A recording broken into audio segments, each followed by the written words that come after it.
Friends, welcome to the YouTube channel diploma mechanical e learning. Friends, આપણે તમને ખ્યાલ છે આપણે તમારા એમસીક્યુના પ્રિપરેશન માટે જે જીટીયુમાં મોક ટેસ્ટ લેવાની છે અને સેકન્ડ સેમેસ્ટર ડિપ્લોમા મિકેનિકલમાં એપ્લાઇડ મિકેનિક સબ્જેક્ટ છે એન્ડ ફોર્થ સેમેસ્ટર ડિપ્લોમા મિકેનિકલમાં થિયરી ઓફ મશીન સબ્જેક્ટ છે, જેમની જીટીયુ મોક ટેસ્ટ લેવાની છે. હાલ બીઈ વાળાને બી ફાર્મ વાળાની મોક ટેસ્ટ કમ્પ્લીટ થઈ ગઈ છે ફ્રેન્ડ્સ, અને બીઈ વાળાની મોક ટેસ્ટ હવે સ્ટાર્ટ થવાની છે. એટલે બહુ જલ્દી ડિપ્લોમાના સ્ટુડન્ટ્સ માટે પણ મોક ટેસ્ટનું ટાઈમ ટેબલ આવી જશે. આઈ હોપ તમે બધાએ રજિસ્ટ્રેશન કરી દીધું હશે. તો તમારું થિયરી ઓફ મશીન સબ્જેક્ટની પ્રિપેરેશન કન્ટિન્યુ રહે અને તમારા મોક ટેસ્ટમાં સારી રીતે મોક ટેસ્ટ તમે આપી શકો, પ્રેક્ટિસ કરી શકો. એક વસ્તુ યાદ રાખજો ફ્રેન્ડ્સ, મોક ટેસ્ટ છે, પ્રેક્ટિસ ટેસ્ટ જેવું છે, અને માર્ક્સ ક્યાંય તમારા કન્સિડર થવાના નથી. એટલે એ મોક ટેસ્ટ છે એટલે પ્રેક્ટિસ ટેસ્ટ છે, એટલે આપણે હળવાઈથી પણ નથી લેવાનું, આપણે ઇઝી પણ નથી લેવાનું. We are not going to be easy. We are going to prepare for the particular subject and we will be scoring very good marks. So to continue your learning process for the MCQ for your GTU mock test in the theory of machine subject, we have already prepared 2 videos from the chapter number 1, that is introduction to theory of machine. The first chapter MCQs have been divided into 2 parts. બે પાર્ટ્સમાં આપણે video બનાવેલો છે friends chapter 1નો, અને around 60 to 65 MCQs આપણે એમાંથી solve કરેલા છે. And again important friends, MCQs important નથી, બટ બે વસ્તુ આપણે ફોકસમાં છે. જ્યારે ડિપ્લોમા મિકેનિકલ ઈ લર્નિંગ પર MCQs આવે છે અને આપણે આજે વિડીયો બનાવીએ છીએ, we are focusing only on 2 main things. First, તમારે આઈડેન્ટિફાઈ કરવાના છે પોઈન્ટ્સ, તમારે આઈડેન્ટિફાઈ કરવાના છે એ મેઇન ટોપિક્સ. ઓકે, તો ટોપિક્સ તમે આઈડેન્ટિફાઈ કરો ફ્રેન્ડ્સ MCQs ઉપરથી. એન્ડ બીજી વસ્તુ છે, તમારે ટાઈપ ઓફ MCQs તમને ખબર પડે, મીન્સ કેવી રીતે MCQ પૂછાય છે. એ પર્ટિક્યુલર ટોપિક આઈડેન્ટિફાઈ કર્યો અને એ ટોપિકમાંથી કેવા ટાઈપના MCQs પૂછાય છે, આપણો મેઇન ફોકસ નંબર 2 છે. આપણે બે જ વસ્તુ ઉપર ફોકસ કરવાનું છે ફ્રેન્ડ્સ.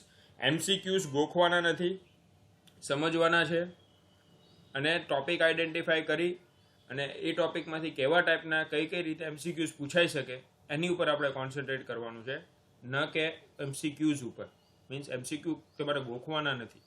અને હજી પણ સ્ટુડન્ટ્સ એમને હજી પણ પ્રોબ્લેમ થાય છે કે મારે સર MCQની પ્રિપરેશન કેમ કરવી, તો એની માટેનો વિડીયો ઓલરેડી આપણે એક અપલોડ કરી દીધો છે, જે તમને ડિસ્ક્રિપ્શનમાં એની લિંક પણ મળી જશે. એન્ડ ઉપર અહીંયા રાઇટ હેન્ડ કોર્નર ઉપર આઈ બટન આવે છે, આઈ બટન ઉપર ક્લિક કરશો તો ત્યાંથી પણ તમને MCQનો એ જે વિડીયો છે એ તમને પ્રિપેરેશનનો વિડીયો કઈ રીતે કરવો એ તમને મળી જશે.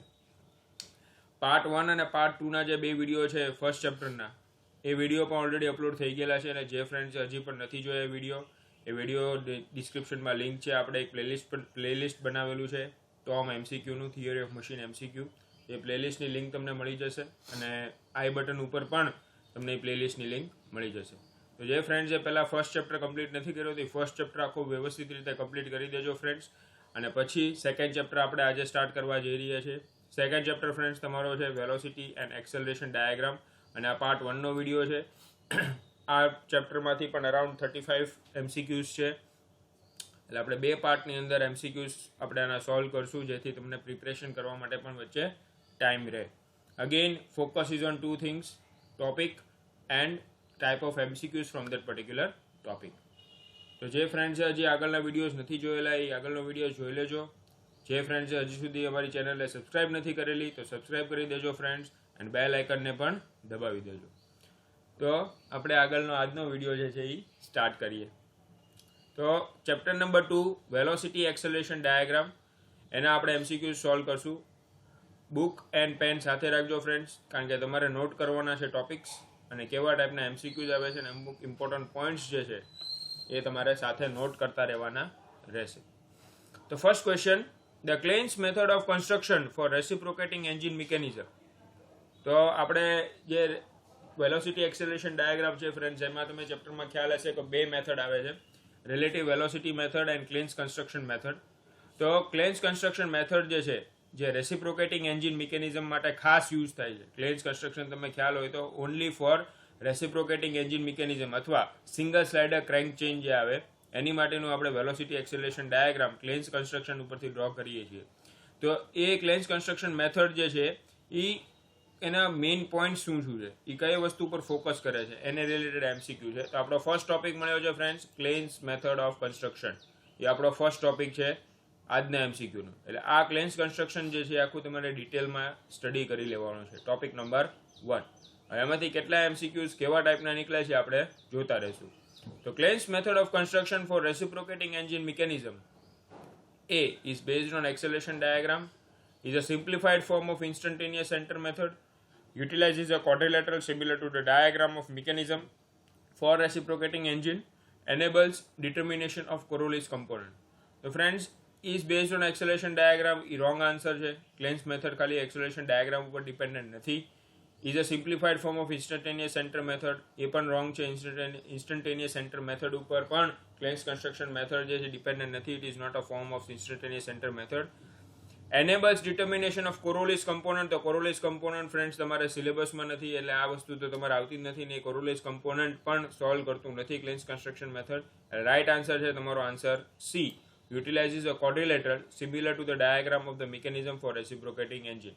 મીન્સ ક્લેન્સ કન્સ્ટ્રક્શનમાં તમે ડ્રો કર્યું હોય ફ્રેન્ડ્સ, તમને ખ્યાલ હશે તો સૌથી પહેલાં તમારે સ્પેસ ડાયાગ્રામ ડ્રો કરવાનો હોય છે, અને એમાં તમે તમારી રેસિપ્રોકેટિંગ એન્જિન મિકેનિઝમનો ક્વોડ્રિલેટરલ ડ્રો કરો છો, અને પછી તમે આગળ તમારું એક્સેલરેશન ડાયાગ્રામ ડ્રો કરો છો ઇન ક્લેન્સ મેથડ. એટલે આન્સર છે તમારો C. સેકન્ડ, again Klein's construction topic. Klein's construction can be used to determine acceleration of various parts when the crank is at. Means Klein's construction મેથડથી તમે acceleration diagram અથવા acceleration અલગ અલગ ભાગના એક્સેલરેશન તમે કેલ્ક્યુલેટ કરો છો જ્યારે ક્રેન્કની પોઝિશન કઈ હોય, કઈ પર્ટિક્યુલર ટાઈપની ક્રેન્કની પોઝિશન માટે ક્લેન્સ કન્સ્ટ્રક્શન મેથડથી તમે કોઈ પણ પાર્ટ્સનું એક્સેલરેશન તમે કેલ્ક્યુલેટ કરી શકો. એટલે કઈ પર્ટિક્યુલર ક્રેન્કની પોઝિશન છે. આમાં તમારા ઓપ્શન છે inner dead centre, outer dead centre, right angles to the link of the stroke કે ઓલ ઓફ ધ અબવ. તો ફ્રેન્ડ્સ, ક્રેન્કની પોઝિશન ઉપર કશું જ ડિપેન્ડન્ટ નથી. ક્રેન્કની કોઈ પણ પોઝિશન માટે તમે ક્લેન્સ કન્સ્ટ્રક્શન મેથડથી અલગ અલગ ભાગોના એક્સેલરેશન તમે કેલ્ક્યુલેટ કરી શકો છો. એટલે આન્સર આવશે D, all of the above. એટલે ક્રેન્કની કોઈ બી પોઝિશન હોય, આઈડીસી, ઓડીસી કે રાઇટ એંગલ કે કોઈ પણ એંગલ 40, 30, 35, 25 કોઈ બી એંગલ હોય ક્રેન્કની, કોઈ બી એંગલ કોઈ બી પોઝિશન ક્રેન્કની હોય એની માટે તમે ક્લેન્સ કન્સ્ટ્રક્શન મેથડ યુઝ કરી શકો. તો આન્સર આવશે D. Third, Klein's construction gives a graphical construction for. Again Klein's construction છે, તો ક્લેન્સ કન્સ્ટ્રક્શન છે એ ગ્રાફિકલ કન્સ્ટ્રક્શન શેનું કરે છે, ઓકે, શેનું તમને આઈડિયા આપે છે કન્સ્ટ્રક્શન કરીને. તો slider crank mechanism, velocity polygon, acceleration polygon કે 4 બાર ચેન મિકેનિઝમ. તો આન્સર આવશે acceleration polygon. Friends, Klein's construction method છે યુઝ્યુઅલી તમારે એક્સેલરેશન કેલ્ક્યુલેટ કરવા માટે સૌથી વધારે યુઝ થાય છે. તો આન્સર આવશે તમારા એક્સેલરેશન પોલિગોન, કે એ ગ્રાફિકલ કન્સ્ટ્રક્શન કરે છે એક્સેલરેશન પોલિગોનનો, અને એના ઉપરથી તમારું કેલ્ક્યુલેશન આગળ ક્લેન્સ કન્સ્ટ્રક્શન કરે છે. Next, inertia forces acts. Okay, inertia forces છે એ ક્યાં એક્ટ કરે છે, કઈ ડાયરેક્શનમાં એક્ટ કરે છે, કઈ દિશામાં એ એક્ટ કરે છે. એમાં તમારા ઓપ્શન છે perpendicular to the acceleration force, along the direction of acceleration force, opposite to the direction of accelerating force, in any direction with respect to acceleration force depending on the magnet 2. Okay, એટલે તમારે આમાં inertia ફોર્સની direction તમારે decide કરવાની છે. તો આ તમારો બીજો ટોપિક થયો ફ્રેન્ડ્સ આ ચેપ્ટર 2નો. તમારે ઇનર્શિયા ફોર્સ વિશે તમારે ડિટેલમાં એનાલિસિસ કરી લેવાનું છે, ડિટેલ સ્ટડી કરી લેવાનું છે તમારા ચેપ્ટરમાંથી. તો આનો આન્સર આવશે opposite to the direction of accelerating force, option C. Inertia force હંમેશા એક્સેલરેટિંગ ફોર્સની ઓપોઝિટ ડાયરેક્શનમાં જ લાગે છે હંમેશા. મીન્સ જે ડાયરેક્શનમાં તમારું એક્સેલરેશન થતું હશે એની ઓપોઝિટ ડાયરેક્શનમાં ઇનર્શિયા ફોર્સ લાગે. Next, the number of centres in a crank driven slider crank mechanism are. Means slider crank મિકેનિઝમમાં એક ક્રેન્ક હોય, એ એક ક્રેન્કના રોટેશનથી જે આખી સ્લાઇડર ક્રેન્ક મિકેનિઝમ ચાલે છે એમાં કેટલા સેન્ટર્સ હોય. મીન્સ આજે ઇન્સ્ટન્ટેનિયસ સેન્ટરની મેથડનો ક્વેશ્ચન છે. એટલે તમારે ઇન્સ્ટન્ટેનિયસ સેન્ટર પણ યાદ રાખી લેવાનું છે ફ્રેન્ડ્સ. એ આપણો ત્રીજો ટોપિક છે આજનો. એમાં ઓપ્શન છે 0, 2, 4, 6. તો આનો આન્સર આવશે 2. તમે આ એમસીક્યુ પણ યાદ રાખી શકો ફ્રેન્ડ્સ. આવા અમુક એમસીક્યુ હોય છે જે તમારે યાદ રાખવાનો હોય છે, યાદ ગોખી લેવાના, યાદ કરી લેવાના. The number of centers for crank driven slider crank mechanism are 2. Answer is 2. Sixth, ક્લેન્સ construction can be used when. ક્લેન્સ construction ક્યારે યુઝ કરાય? હવે કઈ કન્ડિશન ઇમ્પોર્ટન્ટ છે ક્લેન્ચ કન્સ્ટ્રક્શન યુઝ કરવા માટે? તેમાં ઓપ્શન છે A, crank has uniform angular velocity, B, crank has non-uniform velocity, crank has uniform angular acceleration, and crank has uniform angular velocity and angular acceleration. તો friends, તમે કોઈ પણ method જ્યારે વાપરતા હો, ખાસ કરીને ક્લેન્ચ કન્સ્ટ્રક્શન વાપરતા હો, ત્યારે એક વસ્તુ યાદ રાખવાની, એમાં આપણે એઝ્યુમ કરીએ છીએ, પૂર્વ ધારણા કરીએ છીએ કે તમારી ક્રેન્ક જે છે એ યુનિફોર્મ એન્ગ્યુલર વેલોસિટીથી રોટેટ થતી હોય છે. એ આપણે પહેલેથી એઝ્યુમ કરીને જ આપણે ક્લેન્ચ કન્સ્ટ્રક્શન મેથડ યુઝ કરીએ છીએ. એટલે એ કન્ડિશન કહેવાય, અથવા એની પૂર્વધારણા પણ કહેવાય, કે એઝમ્પશન પણ કહેવાય, અને એની કન્ડિશન પણ કહેવાય ક્લેન્ચ કન્સ્ટ્રક્શન યુઝ કરવાની, કે તમારી ક્રેન્ક જે છે એ યુનિફોર્મ એન્ગ્યુલર વેલોસિટીથી મૂવ થશે. એટલે આન્સર આવશે A. ઓકે, તમે જોઈ શકો છો ફ્રેન્ડ્સ, ક્લેન્ચ કન્સ્ટ્રક્શનના બહુ બધા MCQs છે. એટલે એ ટોપિક ચેપ્ટર 2 નો સૌથી ઇમ્પોર્ટન્ટ ટોપિક છે. 7. Klein's construction is useful to determine. Klein's કન્સ્ટ્રક્શનથી આપણે શું મળે છે, શું આપણે ગોતી શકીએ છીએ, શું ફાઇન્ડ કરી શકીએ છીએ? તો velocity of various parts, acceleration of various parts, displacement of various parts, કે angular acceleration of various parts. આમાં ફ્રેન્ડ્સ, મેં આગળ પણ કીધું એમ, ક્લેન્ચ કન્સ્ટ્રક્શનનો મેઇન પર્પઝ જે છે, પ્રાઇમરી એનો ફંક્શન જે છે એ છે એક્સેલરેશન કેલ્ક્યુલેટ કરવાનું, અલગ અલગ ભાગોનું એક્સેલરેશન. તો આન્સર આવશે B, acceleration of various parts. Main purpose તમારે પકડવાનો છે અહીંયા, અને એ છે એક્સેલરેશન કેલ્ક્યુલેટ કરવાનું. 8. The relative velocity of B with respect to A in a rigid link AB is. હવે આ ફ્રેન્ડ્સ તમારે એવો રિલેટિવ વેલોસિટી મેથડ વાળો ક્વેશ્ચન, એટલે આ તમારો થઈ ગયો આજનો ચોથો topic, fourth topic of this MCQs, કે રિલેટિવ વેલોસિટી મેથડ તમારે આખી ડિટેલમાં કરી લેવાની છે. આમાં તમને પૂછ્યું છે કોઈ પણ એક રિજિડ લિંક છે AB, તો એની રિલેટિવ વેલોસિટી ઓફ B પોઈન્ટની વિથ રિસ્પેક્ટ ટુ A, એની જે રિલેટિવ વેલોસિટી હોય, means velocity of B with respect two A, B ની વેલોસિટી A ને સાપેક્ષમાં રાખીને એની જે રિલેટિવ વેલોસિટી થાય એની ડાયરેક્શન કઈ હોય? ઓકે, એની ડાયરેક્શન કઈ હશે? તો parallel to AB, perpendicular to AB, along AB, કે at 45 degree to AB.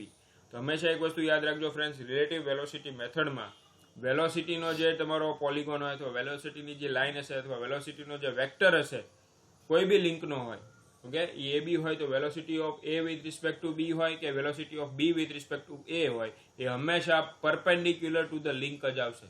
Means 90 degree two the link. Perpendicular means 90 degree, એટલે 90 ના ખૂણે તે તમારી લિંકની 90 ડિગ્રીએ તમે વેલોસિટી વેક્ટર ડ્રો કરશો, એટલે આન્સર આવશે perpendicular to the link AB. Okay, એટલે જે પર્ટિક્યુલર લિંકની તમે વેલોસિટી કેલ્ક્યુલેટ કરતા હો એને હંમેશા એ પરપેન્ડિક્યુલર જ લાગે, એની ડાયરેક્શન હંમેશા પરપેન્ડિક્યુલર ટુ ધ લિંક આવે. Velocity of slider with reference to a fixed point about which a bar is rotating and the slider sliding on the bar will be. Right? Means slider ની velocity જે છે, બરાબર, again આ relative વેલોસિટીનો જ છે. With reference to a fix point, એક fix પોઈન્ટને reference રાખીને જે સ્લાઇડરની વેલોસિટી છે, about which a bar is rotating, અને એને રેફરન્સ રાખીને એક બાર, એક ક્રેન્ક જે છે એ રોટેટ થતું હશે અને સ્લાઇડર સ્લાઇડ થતું હશે, તો એમાં તમારે એની પોઝિશન શું હશે? વેલોસિટી ઓફ ધ સ્લાઇડરની પોઝિશન શું હશે? તો parallel to bar, perpendicular to the bar, somewhere in between, about two, અને અનપ્રિડિક્ટેબલ. આમાં આન્સર આવશે friend somewhere in between the two. Okay, એટલે સ્લાઇડર અને બાર એની વચ્ચે ક્યાંક એની ડાયરેક્શન હશે. Clear? Next, tangential acceleration direction is. આપણે ફ્રેન્ડ્સ, તમે રિલેટિવ વેલોસિટી મેથડમાં આપણે જોયેલું છે કે એક્સેલરેશન કોઈ પણ કમ્પોનન્ટનો હોય, એના બે કમ્પોનન્ટ હોય, radial component and tangential component. તો ટેન્જેન્શિયલ કમ્પોનન્ટ જે હોય એક્સેલરેશનનો, એની ડાયરેક્શન શું હોય? ઓકે, એની દિશા કઈ બાજુ હોય, કઈ બાજુ એની ટેન્જેન્શિયલ એક્સેલરેશન કોઈ પણ કમ્પોનન્ટનો લાગે? તેમાં તમારે જો ઓપ્શન છે along the angular velocity, opposite the angular velocity, may be any of these, perpendicular to angular velocity.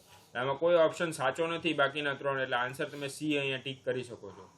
અથવા ટેન્જેન્શિયલ એક્સેલરેશન જે હોય હંમેશા પેરેલલ ટુ ધ વેલોસિટી લાગે, એટલે તમારો વેલોસિટી પોલિગોનને હંમેશા પેરેલલ લાગશે, tangential acceleration.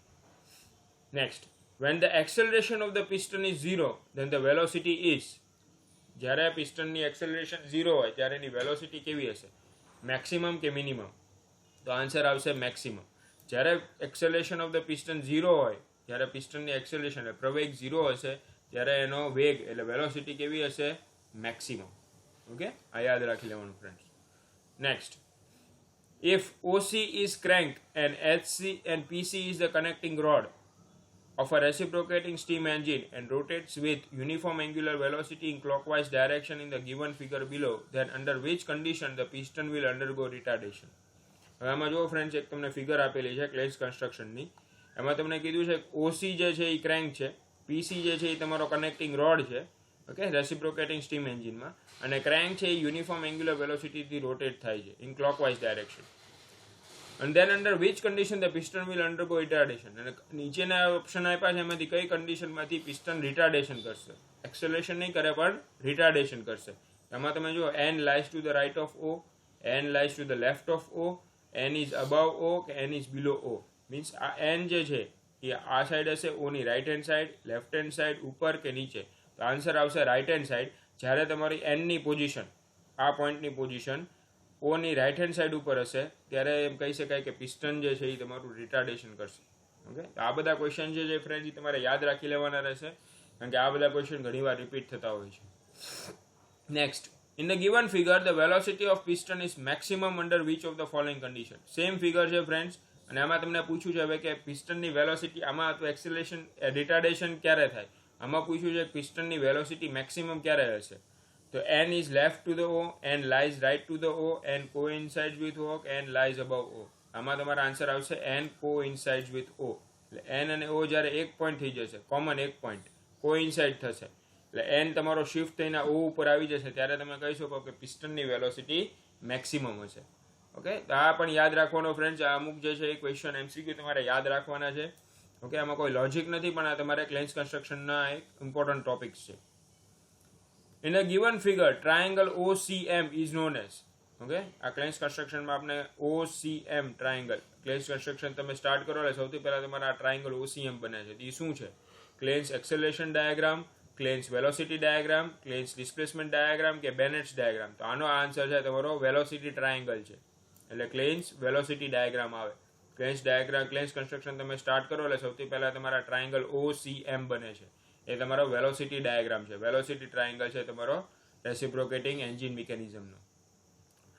Next, with respect to the given figure, given quadrilateral CQNO is known as. Okay, એટલે આ CQNO આ જે તમારો ક્વોડ્રિલેટરલ બને છે ફ્રેન્ડ્સ, એ ક્વોડ્રિલેટરલ જે છે એ તમારો શું ઇન્ડિકેટ કરે છે? જેમાં આપણે અહીંયા ટ્રાયંગલ તો એ તમારું વેલોસિટી ડાયાગ્રામ દેખાડતો હતો, એમ એવી રીતે CQON આ જે તમારો ક્વોડ્રિલેટરલ છે એ શું દેખાડશે? તો Klein's acceleration diagram, Klein's velocity diagram, Klein's displacement diagram કે બેનેટ્સ ડાયાગ્રામ. તો આમાં તમારા આન્સર આવશે ક્લેન્સ એક્સેલરેશન ડાયાગ્રામ. તો તમારું એક્સેલરેશન ડાયાગ્રામ આનાથી થશે CQN. ક્વોડ્રિલેટરલ તમારું એક્સેલરેશન ડાયાગ્રામ દેખાડશે.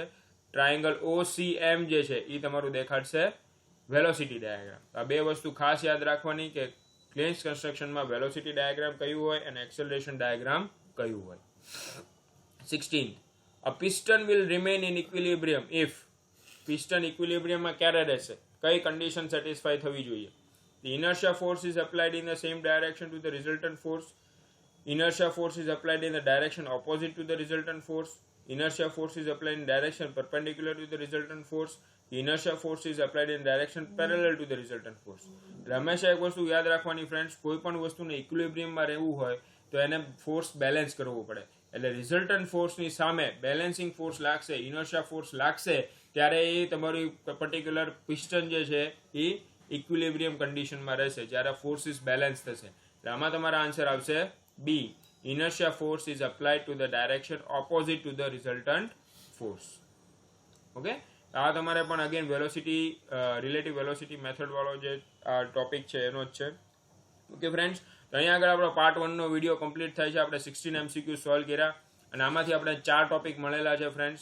પહેલો ઇમ્પોર્ટન્ટ ટોપિક છે ક્લેન્સ કન્સ્ટ્રક્શન. સેકન્ડ આપણે મળ્યો છે ઇન્સ્ટન્ટેનિયસ સેન્ટર મેથડ વાળો. થર્ડ આપણે મળ્યો છે નંબર ઓફ સેન્ટર્સ વાળો, બરાબર, ક્રેન્કના. અને ફોર્થ આપણે ટોપિક મળ્યો છે રિલેટિવ વેલોસિટી મેથડ. તો આ તમારે બધી કરી લેવાની છે ફ્રેન્ડ્સ. આ બધા ટોપિક તમે નોટ કરી લેજો અને એ ટોપિક તમે ડિટેલમાં તમારી બુકમાંથી સ્ટડી કરી શકશો અને એમાંથી તમે તમારા MCQs પણ બનાવી શકશો. આપણે અહીંયા જોયા કે કેવા ટાઈપના MCQs તમને આ પર્ટિક્યુલર ટોપિક્સમાંથી પૂછાઈ શકે છે. આપણે ફિગરવાળા પણ MCQs જોયા જે તમને બહુ હેલ્પફુલ રહેશે તમારી પ્રિપરેશન કરવા માટે. તો ફ્રેન્ડ્સ, આઈ હોપ તમને આ વિડીયો ગમ્યો હશે. જો તમને વિડીયો ગમ્યો હોય તો તમે લાઇક કરો, તમે મેક્સિમમ તમારા ફ્રેન્ડ્સ સુધી આ વિડીયોને શેર કરો જેથી એમને પણ ફાયદો થાય. એ પણ મોક ટેસ્ટની પ્રિપેરેશન કરી શકે. તમારા ડિપ્લોમાના જે ફ્રેન્ડ્સ હોય, જે ડિપ્લોમા મિકેનિકલ કરતા હોય, એમને આ વિડીયો તમે પાસ ઓન કરો, જેથી એમને પણ ફાયદો થાય. અને જે ફ્રેન્ડ્સે હજી સુધી અમારી ચેનલ પર સબસ્ક્રાઇબ નથી કરેલું, એ અમારી ચેનલ પર સબસ્ક્રાઇબ કરી દેજો. અને તમને ખબર છે બેલ આઇકન દબાવવાથી શું થશે કે next exam related updates and preparation related જેટલા પણ વિડીયોઝ કે અપડેટ્સ આવશે એ સૌથી પહેલાં તમારા મોબાઈલ ફોન્સ પર તમને નોટિફિકેશન મળશે. ઓકે, તો stay at home, stay safe, stay healthy, keep learning. Thank you very much.